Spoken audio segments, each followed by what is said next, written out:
Hey guys and gals, and hello my friends. This is your host Joe, Life with Yosef, and now we're going to go to um, January 25 Extravaganza number 3B, which will be the continuation of my excursion from Williams to the south rim of the Grand Canyon. So enjoy.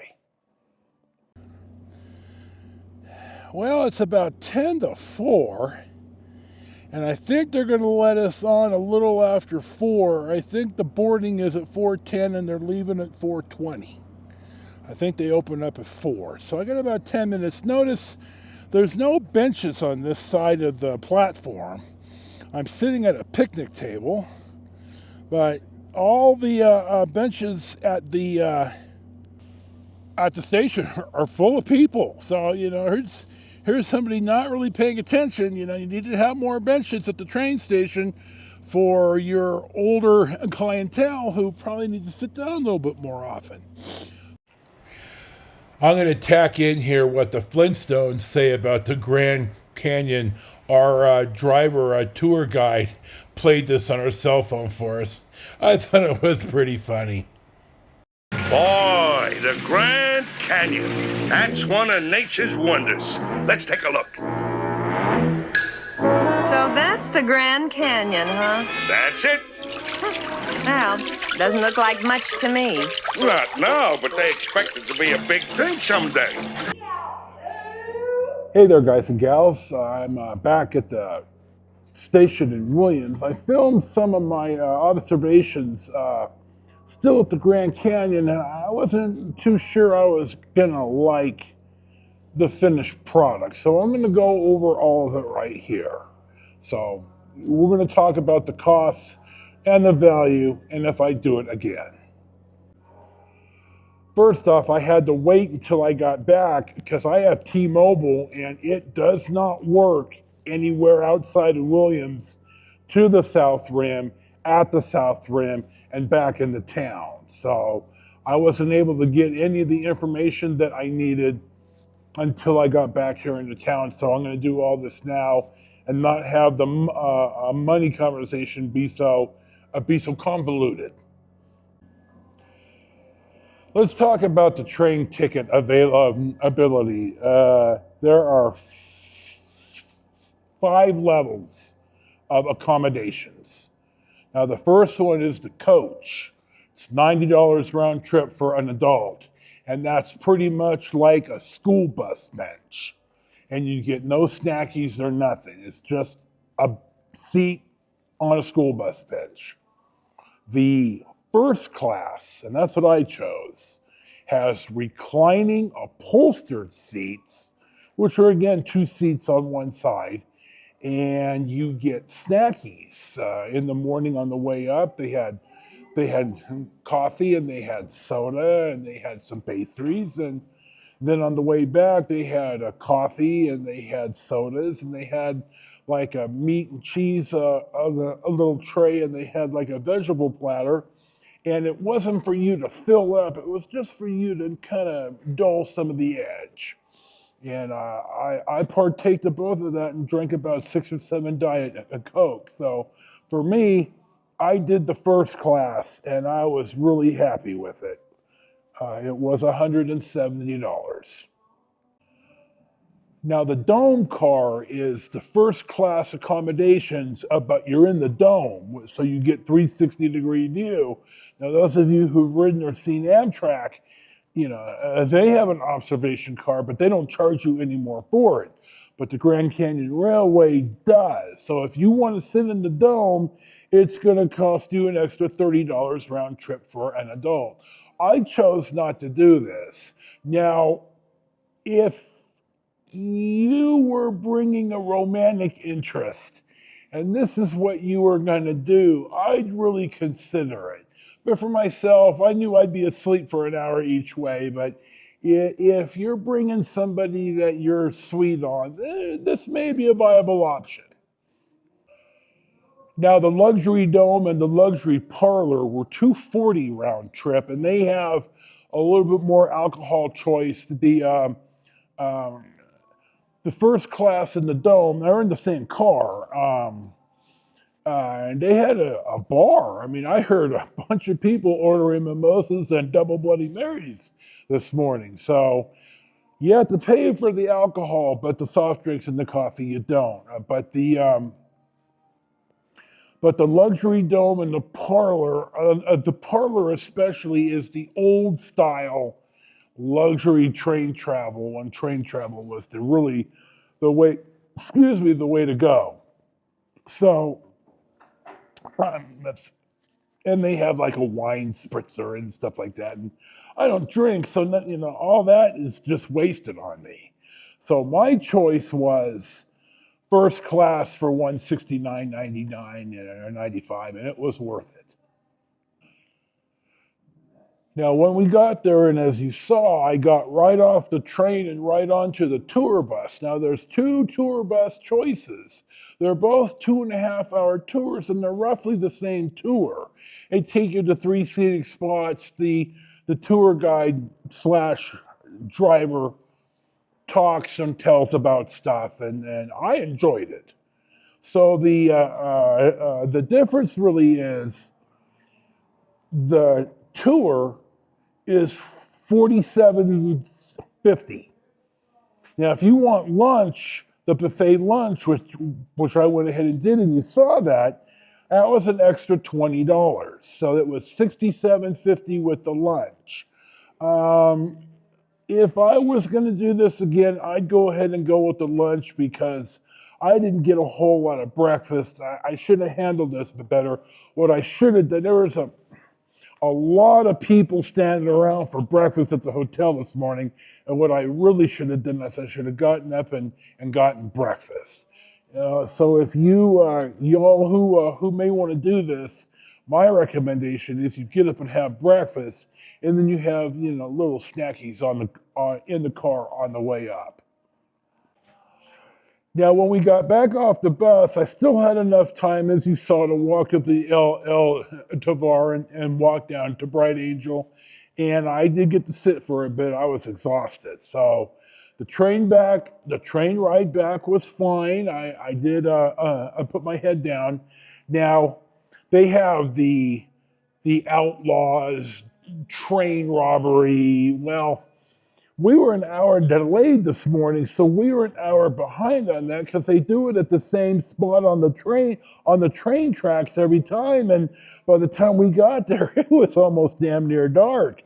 Now I had my head down, but I heard one of the gals say, one of the actors walk up by and say, "My God, we're robbing the train and this guy's asleep." Well, y'all who know me know when I'm putting my head down, that's just about all she wrote. Now, I'm going to point out that I have a senior pass for all the national parks that I bought when Charlie and I were at, oh, goddamn, Petrified Forest. Cost me 80 bucks. You can't lose the card. You lose the card, you have to buy another one. But I've used it a couple of times. I've used it at the Pinnacles. I've used it at Crater Lake. Once I paid the 80, I got to get right into the Painted Desert. I'm glad I have it, and I got to use it here at the South Rim. So if you take the train, if you show them your NPS pass, you don't have to pay admission because you've already paid it and they have proof of it.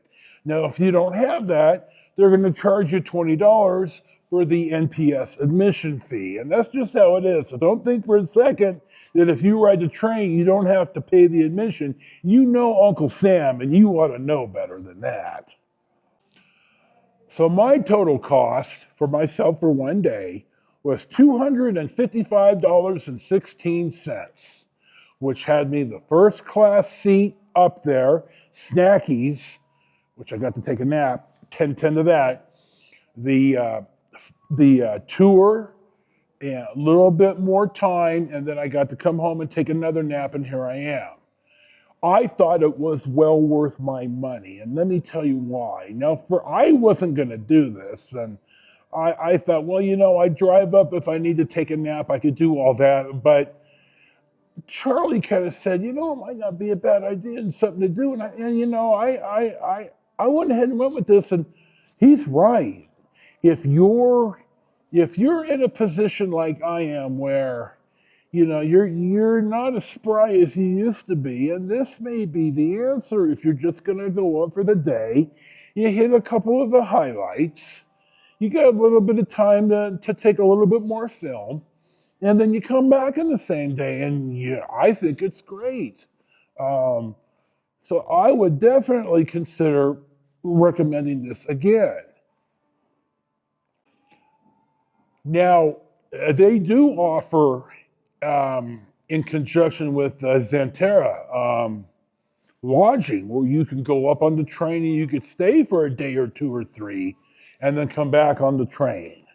And I heard him saying here, if you are staying here in Williams at the Grand Canyon Railway Hotel, after coming back from staying up at the Rim at one of the properties, they'll put your luggage right in your room.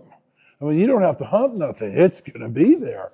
You're going to pay for that, but so the lodging at inside the park at the South Rim is not going to be cheap. But again, there comes nothing out here is going to be cheap unless you stay in Williams and drive up, and it's an hour and a half each way. You're eating a lot of your day up in the car. Now, when I was younger in Sprier, I did that with the She Devil.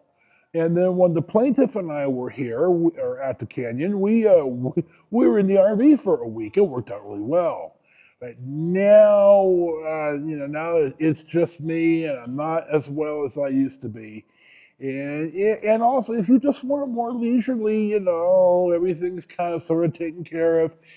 If you come up, you stay in one of the hotels. I'd like to sit at the El Tavar, but all the food's up here. You don't need to drive. The shuttle system is awesome. It'll take you everywhere you need to go, and the shuttles are reasonably fast. So unless you have the plaintiff's attitude of, I don't ride public transportation, well, if you could take your head out of your ass and realize that the shuttle is the only way to go because there's no parking anywhere. You're going to park your car one place and then you're going to shuttle everywhere. So you don't even need your car. So if you ride up on the train, it's really leisurely. I really enjoyed it. And, your luggage, just everything you need is already there. Restaurants, inexpensive to a little nicer places. And then once you take the tour, if you take the tour, or if you don't take the tour, you could shuttle to a million of these places. And then from March to October, you go out to Hermit's Lair or Hermit something. It's. I thought the road was closed, but only at the end of the bus ride did the host say, "Well, no, it's open. We just don't send the shuttles up there." And I thought, well, okay, if you're going to come in the winter and you really want to do this, then maybe you do want to drive up. But bluntly, I'd just wait for the shuttle. I wouldn't come in. If I wanted to do that, if I came again to do this, and I recommend this because I've done that a drive with the She Devil, it's worth it. So, in another yet long-winded a bunch of nonsense, I'm very happy with. Oh, and my attendant was Sierra, and she was awesome. So 10-10 to Sierra. So my close is, did I get my money's worth? And the answer is yes. Would I recommend this? Under the criteria I've stated, yes. If you want a leisurely day or two and you don't want to hassle with your car, yes. It's not going to be cheap. Nothing out here is. Nothing at the Grand Canyon is cheap. But if you accept that, okay, you look at how much it's going to cost, and 3 days it's going to cost you, $1,200 or $1,400, and you either spend the money or you don't, or you pinch ass your way out of it. But I believe that if you have the time, the health, and the money, you really need to go to the South Rim. And also, I'm going to tell you, the North Rim is an entirely different experience. And if you can make it out there, I've been there twice. I've been to the South Rim now 4 times. I've been to the North Rim twice. Once with my bro Rich in 1998, and 2013 with the Dish and the Boy. So God, I've been rambling. That just about sums this up. So I think we're going to close here. This is, as always, your host, Joe. Life with Yosef.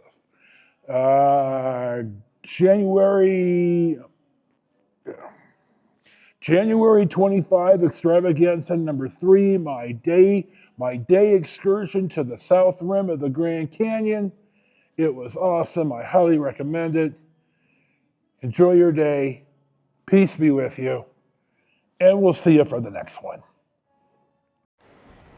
For all the lead in to the 19th of January, its importance, the anniversary of my brother's passing and the fire, and my uncle's birthday, as a matter of fact, I didn't mention it a single time today, and it only occurred to me right here at the very end. So, this is the 19th of January.